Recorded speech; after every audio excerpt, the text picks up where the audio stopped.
और ये मनुष्य है सिंहासन पे कैसे बैठेगी। तो देवताओं की गाय होती है, आप लोगों ने नाम सुना होगा कामधेनु। कामधेनु का मतलब सर्व कामनाओं की पूर्ति करना। मंत्रों द्वारा उस लड़की को कुशा बनाया, जिसको हम लोग डाब बोलते हैं। डाब बना के 3 दबे खिला के पीठ में से निकाला, उनका नाम रखा वेद माता गायत्री।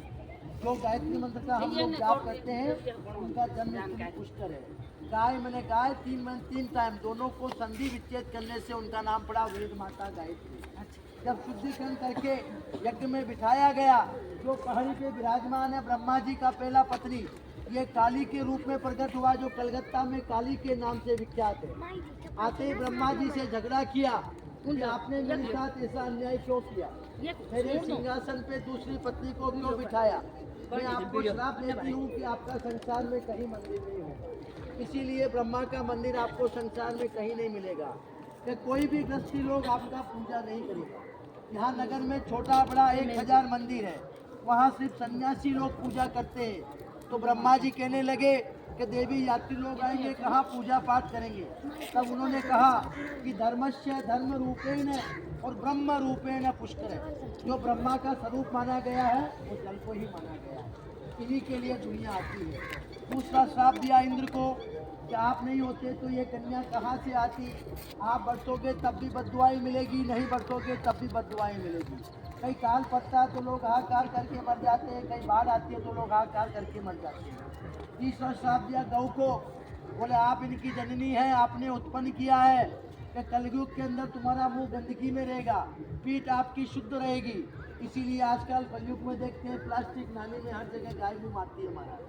चौथा श्राप दिया अग्नि को, पहले अग्नि को मंत्रों से प्रकट करते थे, बोले आप प्रकट नहीं होते तो यज्ञ चालू नहीं होता। तो कलयुग में लोग तुम्हें ठोकर मारेंगे। आजकल लोग बाग बीड़ी सिगरेट पीते हैं, जूते में कुचल देते हैं महाराज। ये शराब लेके पहाड़ी पे विराजमान हो गई और यहाँ से रुष्ट होके कलकत्ता में काली के नाम से विख्यात हुई। और यहाँ यात्री लोग 3 काम से आते हैं महाराज। पहला काम जो राजी खुशी घूमने फिरने दर्शन यात्रा के लिए आता है, यहाँ ब्रह्म कुंड पे स्नान करता है। स्नान नहीं करता तो पंच स्नान करके फूल प्रसाद चढ़ा के अपना परिवार का सुख शांति का मनोकामना मांगता है।